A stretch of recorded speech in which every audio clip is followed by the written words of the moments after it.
assalaamu calaykum. Dal heerka uu faqriga ka gaaray aysan xitaa Soomaaliya ka gaarin. Dal dagaaladii ugu badnaa taariikhda ka dhaceen. Dal qarnigii aynu ka soo gudubnay oo qura ku waayay dagaal dad ku dhow 100 milyan oo qof. Dal ay Soomaaliya kaga horreysay xubinnimada qaramada midoobe. Maantana quwadda dunida dhaqaale ahaan iyo aqoon ahaanba hogaaminaysa. Ku soo dhowaada macluumaad ku saabsan dalka Shiinaha.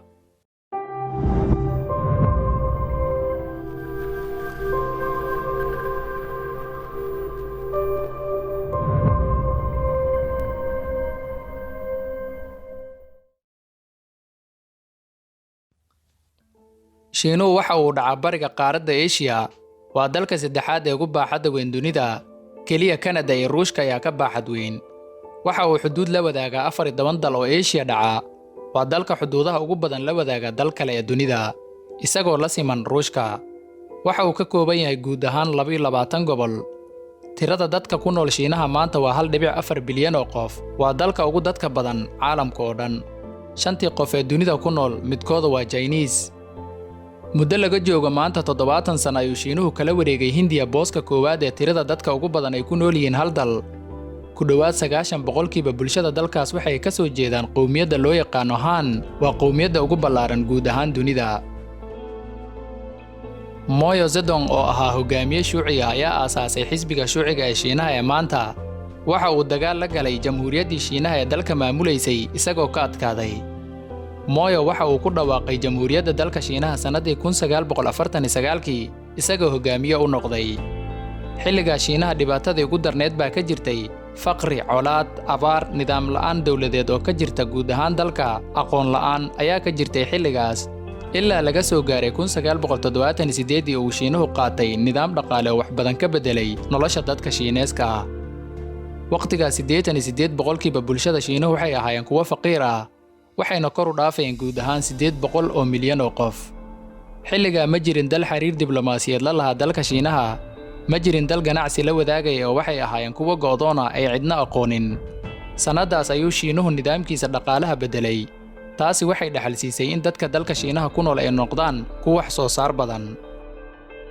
Sanadii 1971 ayay qaramada midoobe codad u qaaday. Codkaas oo meesha looga saarayay jamhuuriyadda Shiinaha ee Taiwan, oo ay dunidana u aqoonsaneed xulafo inay leeyihiin galbeedka, matalaysana dhammaan dhulka Shiinaha si looga bedelo jamhuuriyadda dalka Shiinaha ama Shiinaha weyn ee maanta. Kadib cadaadis badan oo kaga yimid Shiinaha weyn, sanadaas ayuu Shiinaha ka mid noqday qaramada midoobe, noqdayna xubin joogto oo ka mid ah golaha amniga, sidoo kalena yeeshay awoodda diidmada qayaxan ama wax loo yaqaano veto power.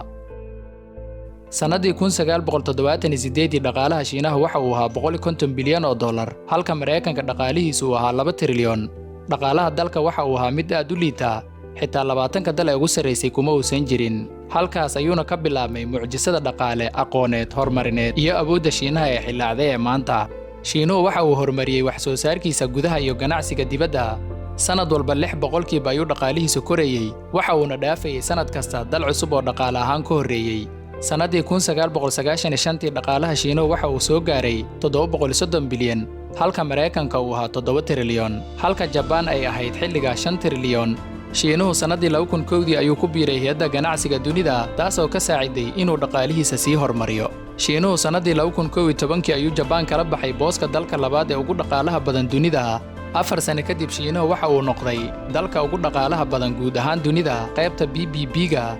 Sidoo kale Shiinuhu maanta waa dalka alaabta ugu badan dibadda u dhoofshaa. 2.5 trilyan alaab kor u dhaafaysa qiimo ahaan ayuu sanad walba dibadda u dhoofshaa. Si la mid ah waa dalka alaabta ugu badan la soo degaa. 2.1 trilyan ayuu dibadda kala yimaadaa Shiinuhu. Maanta dhaqaalaha Shiinuhu waa 15 trilyan, waana dalka labaad ee ugu dhaqaalaha badan guud ahaan dunida. Sidoo kale waxaa la rajaynayaa 5 sano ilaa 6 sano soo socota inuu kala wareego Mareykanka.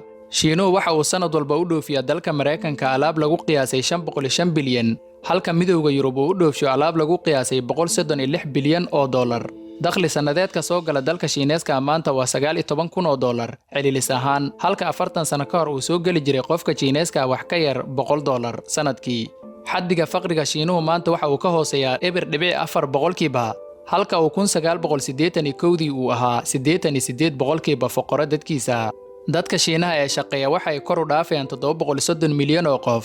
Shaqo la'aanta waxay ka hooseysaa wax ka yar 4%. Heerka aqoonta dadka Shiinuhu 97% waa kuwa wax bartay. Tiknoolajiyada guri kasta oo Shiinaha ayay gaartay. Sanad walba jaamacadaha Shiinaha oo dunida iyo Aasiya hogaamiya ayaa soo saara malaayiin arday ah. Dhanka ganacsiga 500 oo shirkadood ee dunida ugu ballaaran, 130 ka mid ah waxaa laga leeyahay dalka Shiinaha. Halka bangiyada Shiinuhu ay noqdeen kuwa ay yaalaan keydka hantiyadeed ee ugu ballaaran caalamka. Hanti lagu qiyaaso 40 trilyan ayay bangiyadaasi maamulaan. Magaalooyinka Shiinaha waxa ay hogaaminayaan kuwa ugu dhaqaalaha iyo hanaanka nolol sarreeya ee dunida. Magaalada Beijing oo qura ayaa ka dhaqaale badan wadamo badan oo ay ku jiraan Iiraan, Imaaraadka, Nigeria, Pakistan, South Africa iyo dalal kale oo badan. Sidoo kale magaalada Hong Kong oo iyadana hooy u ah ku dhawaad 100 bilyaneer ayaa iyadana ka dhaqaale badan guud ahaan dalka Masar. Shiinuhu 10 dekedood ee dunida ugu mashquulka badan 6 ka mid ah ayuu leeyahay. Magaalooyinkiisu ay ku nool yihiin wax ka badan 1 milyan oo qof ayaa kor u dhaafaya 100 magaalo. Shanghai oo qura ay ku nool yihiin ku dhawaad 30 milyan oo qof. Bilyaneerada Shiinaha ku nool maanta waxay kor u dhaafayaan 300 oo qof. Shantii maalmood ee kasta qof baa noqda bilyaneer gudaha Shiinaha. Sidoo kale shantii maalin ee kasta Shiinaha daar dheer cusub ayaa ku soo biirta. Shamiitadii laga isticmaalay Mareykanka guud ahaan qarnigii 20aad ee laga soo gudbay, shamiito ka badan ayuu Shiinuhu isticmaalay intii u dhaxaysay 2011 ilaa 2013.